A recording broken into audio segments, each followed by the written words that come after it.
coming to talk to you guys about another episode of Ready to Love.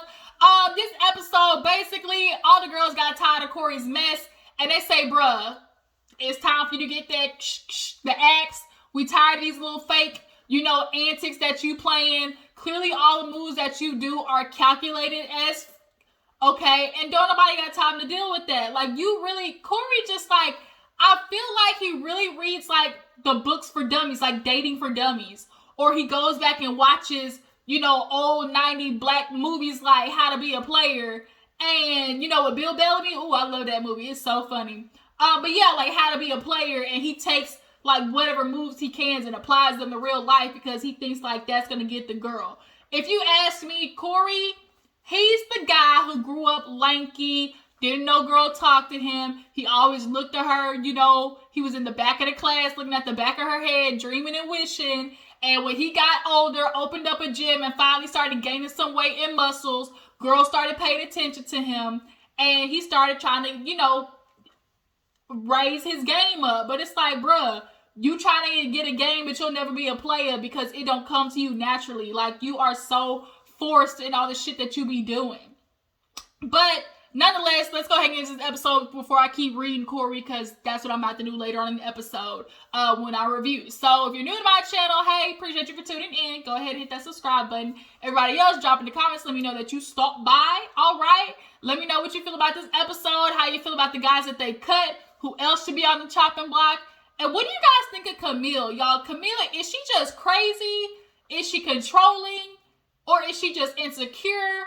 Hell, might be a little bit of all of them. Like, Kamil, it's starting to, like, when you watch this shit back, like, I'm so ready for the reunion for this season. Because it's like, when you watch this back, like, are you going to realize, like, ma'am, you was doing team too much? Okay, but yeah, so let's go ahead and get to the episode, you guys. So we open up with, nephew Tommy telling all the girls, hey, we about to do a sexy singles pool party. Everybody's excited because, sun's out, buns out, chest out, pecs out. They're going to see the men's bodies. All right. And they get to show them their bodies. All right. So everybody shows up looking real nice. Naeem, y'all. Naeem for me is the one. He's the silent, behind the scenes guy. But Naeem to me seems the most like actually, legitimate in wanting to find somebody. And he got a nice body. Okay. He bald and bearded. But yeah, so everybody shows up. The ladies look nice. Sabrina, Aisha, who else looks really good? Moomin. All the ladies look pretty good. But yeah, so everybody shows up, and this time, the party and whatnot, they grilling. We see, of course, Corey go up to Courtney playing the little cutesy stuff, talking about, oh, did you tell the other guys yet that you found the one? She was like, wait a minute, did I say that? He was being funny. And he was like, yeah, because who else makes you smile as much as I do? And she just kind of like, real cute. I'm not going to lie. Out of all the guys, you make me smile the most. And it's the corniness of it all. Like, the corniness is what's endearing. Because it's like, oh, like, he might be corny, but at least he's able to put himself out there type stuff. And it's like, Corey clearly was a guy who grew up looking at the back of the girl's head in the back of class and wishing and dreaming.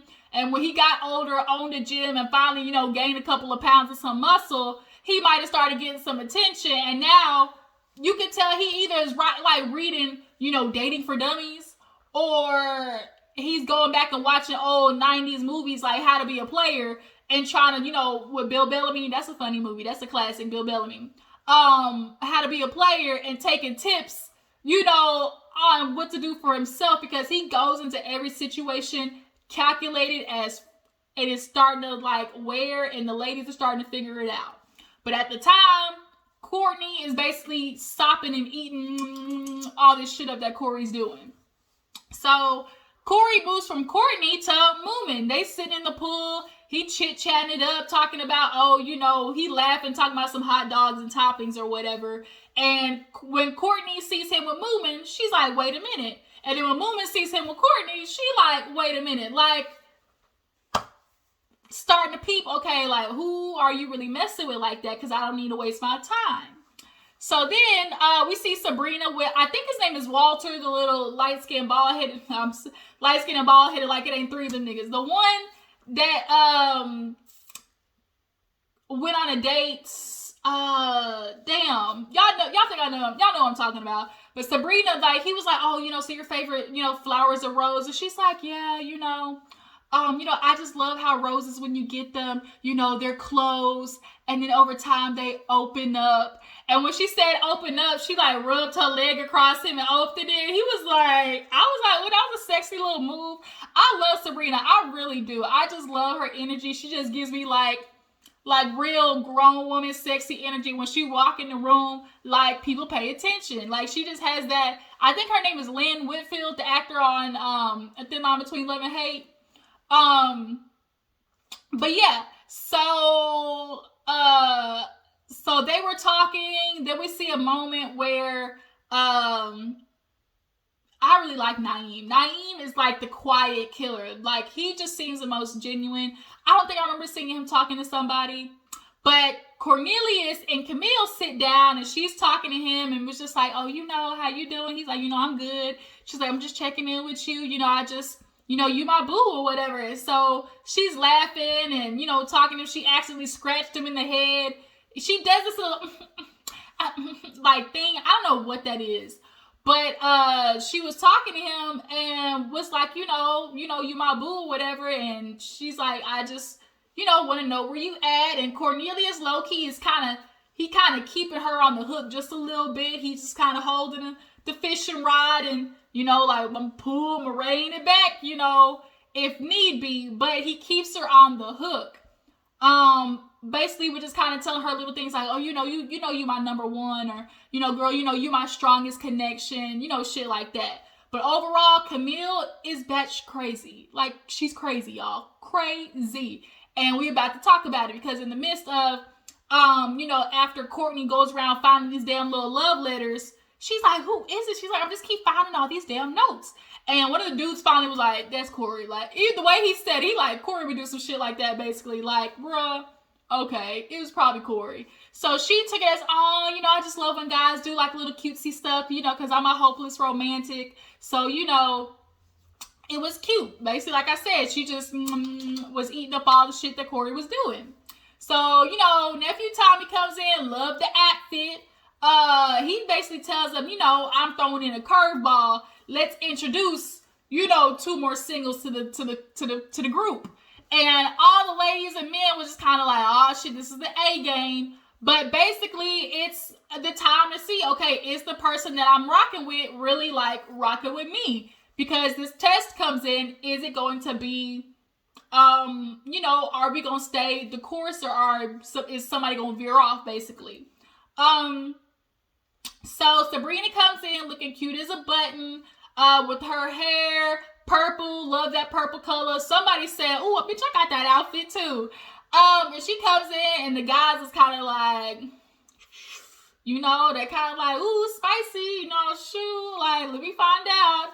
And then Sean walks in and then all the guys' booty holes pucker because it's like, okay, like, we both gonna have to deal with a little competition. So they come in, of course, say hi to everybody. Come to find out, Sabrina actually knows Frank. I think it's Frank that, works in the nightlife. She's like, yeah, we've passed, seen each other in passing for years, just never really went there. But they immediately, chop it up and vibe. Then we see her over there with Kamil and Zadia and Sean, right? And they're talking to each other, asking questions like, oh, what do you do? And he's like, oh, I'm a creator. He said he's an author, a writer, a business owner. So it's kind of like, I'm gonna need a little bit more information with that. But nonetheless, she's asking how old he is and everything. And it kind of seemed like they were just talking to each other. But I think it just seemed like that because the other ladies weren't really like speaking up. Like, they're asking questions, like Sabrina's asking all the questions that you should be asking, right? But so Zadia and Kamil was like, well, shit, like, we'll get up if we in your way. Like, excuse me, sorry, if y'all want to talk, y'all can talk. And Sean was like, oh, you can ask me, like, how old I am or tell me I'm handsome or some shit like that. And Camille's like, baby, that'll make my boyfriend mad. And she talking about Cornelius. Well, that's really funny because Cornelius was over there talking to, was it Courtney? I was in and out of this episode, y'all, so I'm trying to remember. I think he was talking to Sabrina.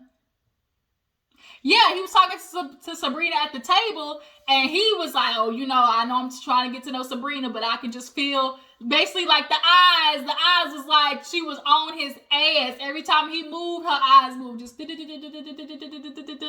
Cornelius, like, as a robot, like, Cornelius. And he was kind of scared, low-key. He could tell, like, I'm trying to be, tiptoe around her, basically her energy. We see, who else talked?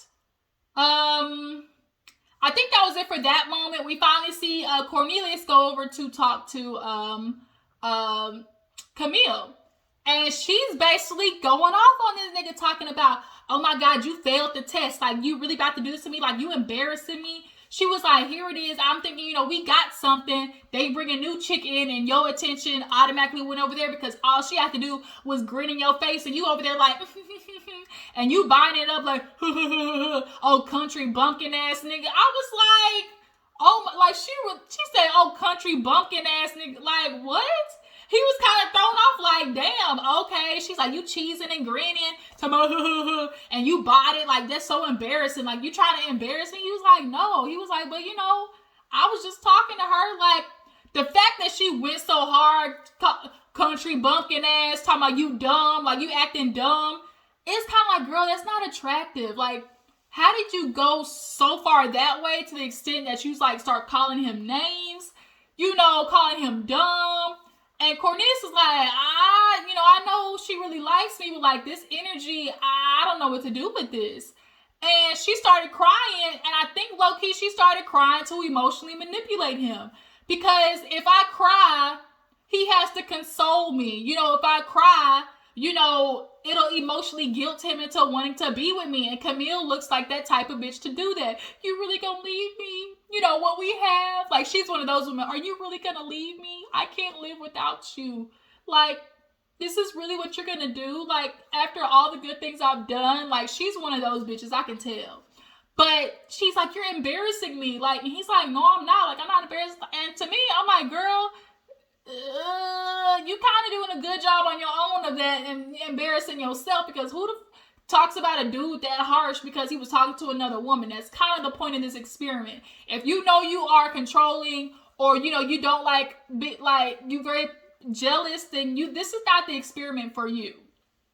So they do kind of like everybody getting together that night, coming back. And so we actually see, I think his name is Phil, talk to Sia. And he's like, I gotta step up my A game, so I'm talking to everybody. So he's talking to Sia, and Sia's energy, y'all, gives me real, I don't know who I am, gives me real, I've been cheated on before, I'm insecure. It just gives me, like, her energy just screams, like, not ready.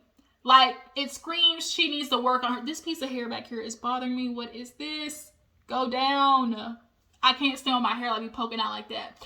But, it just gives me real, I need Iyanla Vanzant, because the only thing she ever talks about when it comes to herself, or clearly seems to value about herself, oh, I've worked up the corporate ladder, like, I've done this, I've worked this, I've made it this far. It's never really about her. Like, you can tell, does not know how to be vulnerable, and I see her being the one to leave next week if Kamil don't go off, the handle. We see Sean talking to Aisha, and they vibe. In the beginning, I was like, I ain't gonna like Aisha, but I rock with Aisha. That's my fellow New Yorker. She's from the Bronx. I'm from Queens. Like, I just love her energy. And the way he was like, man, the way you smiled when you talked about marriage and kids, he's like, I just really vibe with that. So they actually end up going on a date. So the next day, we see Moomin and Corey go out on a little date, because she was like, Sia called me, was like, girl, Corey giving Courtney all these little love letters. And so she's confused, because she's like, look, bruh, you can't tell me that I'm your number one and like I'm special and this and that, but you doing all these little love letter notes for Courtney. Like, make it make sense. So they sit down and he's trying to pump her up to my, oh baby, you look good, you know, I love our connection. And she's like, whoa, wait a minute, before we get into all that, I got a question to ask you. And he's like, okay, you know, what's up? She was like, were you leaving like love notes to Courtney? And immediately that nigga heart dropped, his booty hole puckered, and he was like trying to really deflect, talking about, what do you mean writing notes? Like, did you see me write any love? And he pulled one of those, like, you know when niggas get caught cheating? Babe, did you see me do that? Did you see me talk to her? Did you see the text messages? Like, really trying to put it back on them. Like, bitch, I know you saw me see you, or I heard, you know, I heard you heard this, like, type shit. So he's like, well, did you see me write the love letters?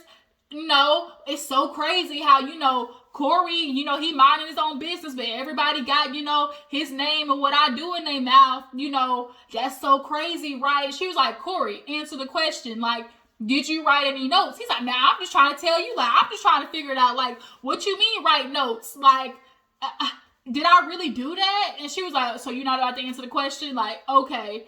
And it's like, who wants to be with a nigga like that who talks in riddles? Like, who doesn't know how to be a man and answer the shit head on? But Corey's logic is, oh, you know, when I'm with this woman, I will make her feel special at this time. But then when I'm with this woman, I will make her feel special at that time. You know, when they get their date with me is when they'll get, you know, that experience. And it's kind of like, there's always like a method to his madness that is all effed up. So then she starts talking about like, look, I need to know like if you really rocking with me. And it's not the fact that you're talking to other women, it's experiment, because that's what it's for. It's the fact of like, if you know you like somebody more, like don't string me along. Like let me know if I'm putting in energy that's worthwhile. Like if the shit's not gonna pay off, like let me know now so I'm not wasting my time. So he tried to like, once again, deflect and was like, babe, you know I like you, but I need some help. And she's like, what do you mean some help? He's like, I need to know that, you know, you really in this, that like you rock with me. Like, I want to take you to meet my mom and dad, my parents. And she's like, whoa, wait a minute. Like, okay, meet your parents. That like, that's not something that you do with every woman. Like, you have every woman meet your parents. He's like, no. So that's why, you know, I want you to know my mom and dad. And she's like, I would hope you wouldn't play with nothing like that. But meeting your mom and dad, like, she wants to know, like, is everybody meeting your mom and dad? And he thought by saying, okay, if I tell her she gonna meet my mom and dad, then like that'll distract her, like that'll make her feel like, okay, like she the one. But it's like, Corey, bruh, you look bad. Like this is not good. So, what's her name? Moomin didn't get an answer, and then she basically ended up leaving more confused and pissed off that Corey doesn't know how to sit in his shit when he do it and likes to play these little word games. I can't stand people, one, who play on your intelligence, and two, like to play word and mind games, because bitch, I'm too smart for that. Stop trying to play me like I'm stupid. So then we see Aisha and Sean go on a date, and it was cute. Like Aisha was giving him that energy, you know. And so they start talking about, you know, what each other wants. She's like, I'm 38, you 44. Now she was talking with she has been vibing with Frank. I think it's Frank. And so, you know, she's trying to figure it out. And she's like, you know, I'm ready to, you know, be naked on somebody's beach somewhere. My kids are all out, you know, 14 and 15. Like, and so she's like, do you want kids? And he's like, you know, I do think about it. You know, my last relationship, that was a point of contention, you know, having kids. And so she's like, you need to know if that's what you want, because she was telling him basically straight up, that ain't what I want. Bitch, my shop is shut down. But don't ask for no kids here. Like, if you rock with me, like, my kids are gonna have to be enough. There can never be a thought of, okay, I want to continue on my lineage, you know, 5 years down the line, because that's what she's saying. Like, I don't want to get a relationship with you in 3 years down the line, 3 to 5 years down the line. You're like, baby, I want kids, because bitch, it ain't happening. So he kind of really had to think about, okay, you know, all right, like, is it something that's gonna be enough? Had they met at another time, like, I really think they could vibe, you know, really good. So Sabrina, Dante, Kamil, and Cornelius go out on a date at the Selfie Museum, which is super cute. But Sabrina and Dante, they vibe. She's taking pictures, had on a cute little tight Fashion Nova outfit. And they sit in the bubble pit, which is hella unsanitary. You can imagine how many other people touch that shit. But he's talking like, oh, where you from? She's like, from Jersey. He's like, I'm from Chicago. When I moved down here, I was extremely homesick, but I was doing shadow work and just really working on myself. You got to really hold yourself accountable. And she's like, yeah, so they're really talking like it's good. They got the same kind of spiritual energy. Like, it definitely was, like, it could potentially be a match. So Cornelius is over there talking to Kamil, and she decides she wants to apologize because that bitch knew she was acting crazy. I just want to apologize and say, I kind of maybe overreacted, and, I don't want to scare you off. I just want you to know that, I really like you. And he was like, yeah, I get it. I appreciate the apology, but I just want you to know, like, you're my strongest connection. There's never any doubt there. Like, I'm rocking with you. So she's like, are you sure? And he was like, yeah, I'm sure. I think Cornelius, like I said, he just keeps Kamil around long enough just in case these other little batches don't work.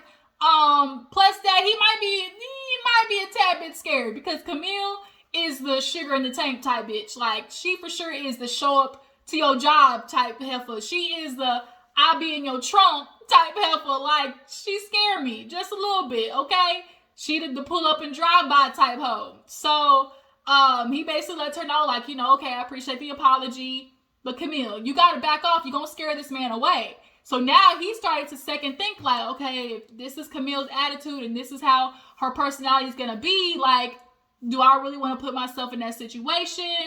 Is this the type of, person that, like, am I gonna be able to, maybe garnish relationships with other women without her acting a certain type of way? Because when you don't act, cool, calm, and collected and show a nigga like, okay, talk to these other females, but I know what I got over here is good. Like, I know who I am. That makes a guy more attracted to you. This, oh, baby, you mine, you my boyfriend. Like, why you talking to these other bitches? Like, that's not gonna work, Kamil, at all. So, after that date, who else went on a date? I think that was it, actually. So, all the ladies, get with Uncle Tommy and they, or Nephew Tommy, they get with Nephew Tommy and, start talking about, who wants to stay, who's staying and who's going. Oh, I forgot Tyrone. Tyrone talked with Shiloh at the pool. And he basically told her, and Sabrina, he's like, Sabrina, I like you, but I think Shiloh my wife. And Sabrina was like, wait a minute, what? She was like, you kind of putting all your eggs in one basket, buddy. You sure you want to do that? And so then he talks to Shiloh and basically tells her, like, Shiloh, you the one. Like, you have wife potential. And Shiloh was like, okay, like, we're talking, everything's good, but I'm not there yet. Like, I don't, like, wait a minute, homie. Like, what? I'm not there yet. So Tyrone basically took that. He's like, okay, I'm waiting. I just had to let you know, like, I really flex with you. So at the little girls' lounge or whatever, they start talking about, who they want to stay and who's good, and Shiloh talks about how Tyrone and her, you usually talk on the phone, 3 hours, but he's going through this process a lot faster than me, and I don't want to feel bad, trying to see if these other relationships work, and, like, are they gonna be, it? So she gets a little emotional. Then, Sabrina talks about how, she vibes with Dante. That's really good. Everybody's really messing with Frank, Dante, who else?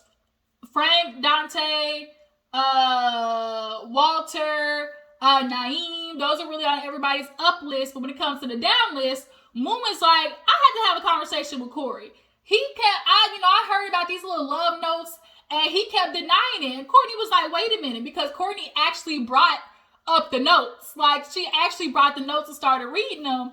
And Moomin was like, girl, he said that he didn't do that. She was like, what? She was like, girl, yeah, when I asked him, he was like, what you mean? I didn't write the letters. That was me? That was I? What? How dare they say something like that, basically. So then Courtney was like, oh, hell no. Like, bruh, you can't sit there and do like this shit and then, like, back up off it. So she's like, wait a minute. Did he say, I want you to be my mom and dad? And she was like, psh, girl. And so all the bitches is like, cut the cameras, dead ass. So it's like, now, Corey, you basically shot yourself in the foot trying to have these special moments with everybody. So all the ladies is like, who's at the bottom, which is Corey, because like Sabrina said, he a goofball. Tyrone is at the bottom.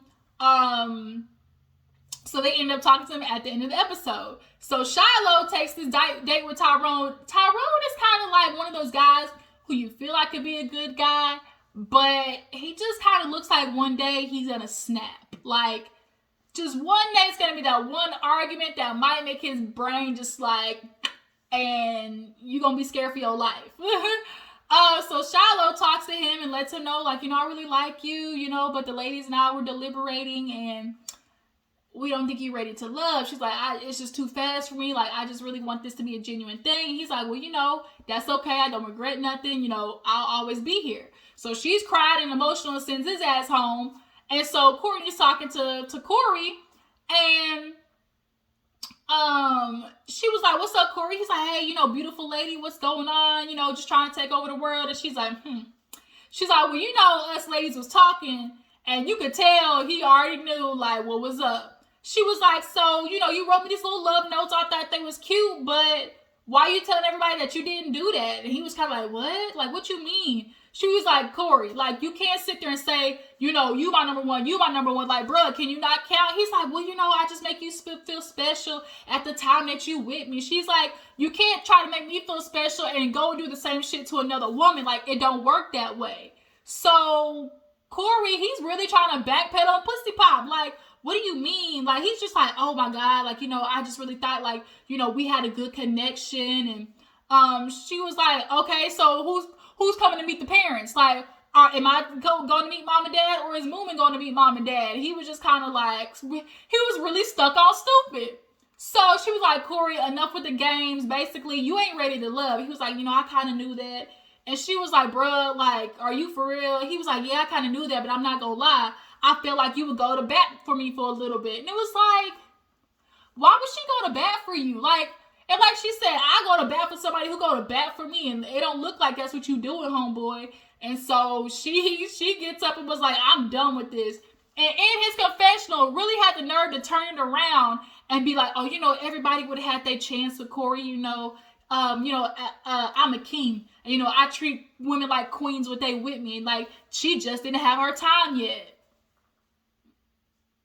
Corey, get the fuck off my screen. I had enough of him. I'm glad they sent his ass home. But next week, the women are, back on the chopping block.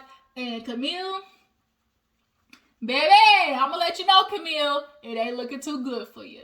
So that was Ready to Love, you guys. Tell me how you feel about the episode. And y'all make sure to follow my Instagram and Twitter. I will be back for Love and Marriage Huntsville. I will check y'all later. Deuces.